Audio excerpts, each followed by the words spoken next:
Today, we're going to set sail on a journey of historical discovery.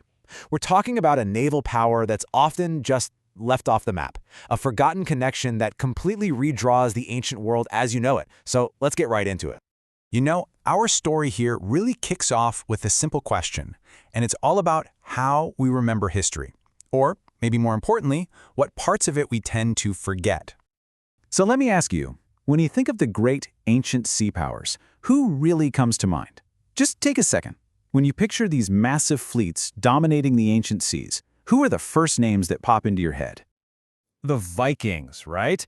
Yeah, maybe it's the Vikings, with those iconic longships, raiding, trading all across the North Atlantic. That's a classic choice, and for a really good reason. Or maybe you thought of the Romans. I mean, their control of the Mediterranean was so complete, they literally called it Mare Nostrum, our sea. Can't argue with that. They were an undeniable giant of maritime history. Okay, but what if I told you there was another one, a contemporary of the Vikings, whose naval reach was just as, if not more, ambitious? An empire from South India that projected its power across the entire Bay of Bengal and way beyond. Well, this is the story of the Cholas. So to really wrap our heads around this incredible piece of history, we're turning to a collection of research that kind of pieces the whole puzzle together for us.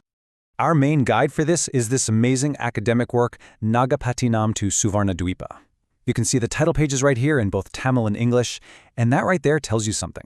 It signals a story that's deeply rooted in South Indian history, but has a reach that stretches way out into Southeast Asia. The title itself pretty much tells you the entire story. Nagapattinam, that was this bustling port city on the coast of South India.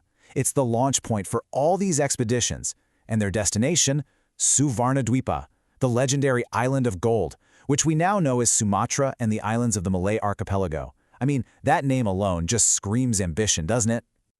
So this book is a collection of essays, edited by a team of really distinguished scholars, and published by the Institute of Southeast Asian Studies.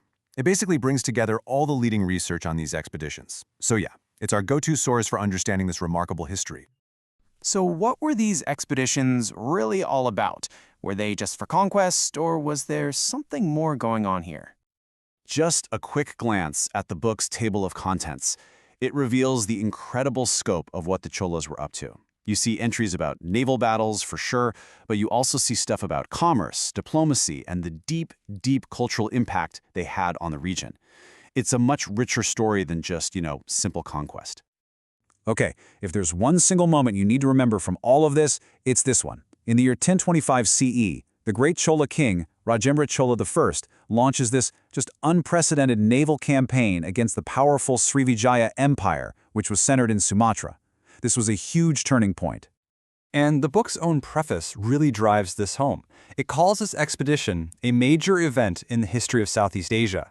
So think about that. This wasn't some minor raid. This was a history-shaping event that sent ripples across the entire Indian Ocean world. So you've got these two main driving forces, right?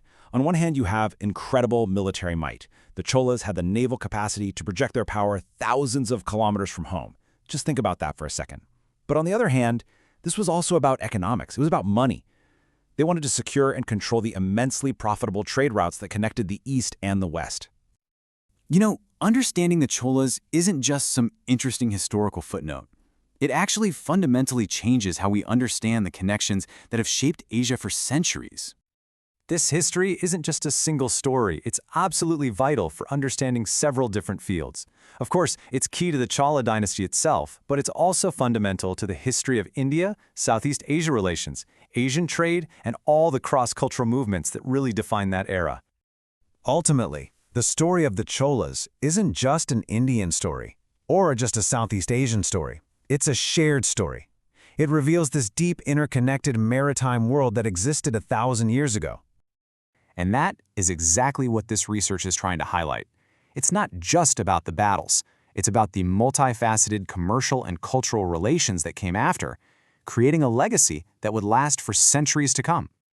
So, what's the lasting legacy of this forgotten naval power? How do the echoes of their empire still resonate with us today?